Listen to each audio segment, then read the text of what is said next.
সবচেয়ে বেশি মাংস খায় কোন দেশের মানুষ? নামটা জানলে অবাক হবেন আপনিও। চলুন আমরা এই ভিডিওটিতে এই সম্পর্কে জেনে নেই। বর্তমান বিশ্বের অনেকে এখন মাংস খাওয়ার পরিমাণ কমিয়ে দিচ্ছেন বা খাবারের তালিকা থেকে মাংসকে একেবারে বাদ দিচ্ছেন। খাবারের তালিকা থেকে মাংস বাদ দেওয়া লোকের সংখ্যা দিন দিন বাড়ছেও। নানা কারণেও তারা মাংস খাওয়া ছেড়ে দিচ্ছেন, যার মধ্যে রয়েছে স্বাস্থ্যকর জীবনযাপন করা, পরিবেশ রক্ষা করা, আবার অনেকে পশু পাখির জীবনের কথা ভেবেই এই সিদ্ধান্ত নিচ্ছেন। মাংস খাওয়া কমিয়ে দেওয়ার জন্য সম্প্রতি সারা বিশ্বে প্রচারও শুরু হয়েছে। অনেকেই প্রত্যেক সোমবার মাংস মুক্ত দিন হিসেবে পালন করছেন। বলা হচ্ছে অন্তত এই দিনটি যেন লোকজন মাংস কিংবা যে কোনো ধরনের প্রাণীজাত খাদ্য পরিহার করেন। তবে মাংস ভালোবাসেন এমন মানুষের সংখ্যা অবশ্য বেশি। এক বছরে কোন দেশে কত মাংস খাওয়া হয় সেই তালিকায় শীর্ষে রয়েছে মার্কিন যুক্তরাষ্ট্র ও অস্ট্রেলিয়া। তারপরে রয়েছে নিউজিল্যান্ড ও আর্জেন্টিনা। এই দুটো দেশে একজন ব্যক্তি বছরে 100 কেজির বেশি মাংস খায়, যা প্রায় 500টি মুরগি কিংবা একটি গরুর অর্ধেকের সমান।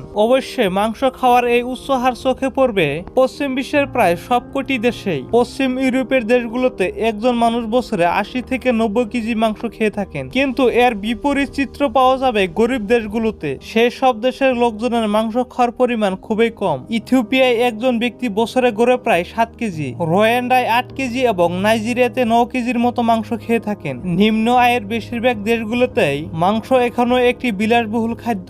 বন্ধুরা, যদি ভিডিওটি ভালো লাগে থাকে তাহলে লাইক করবেন, শেয়ার করবেন, আর চ্যানেলটিতে নতুন এসে থাকলে সাবস্ক্রাইব করে বেল নোটিফিকেশনটা অন করে রাখবেন।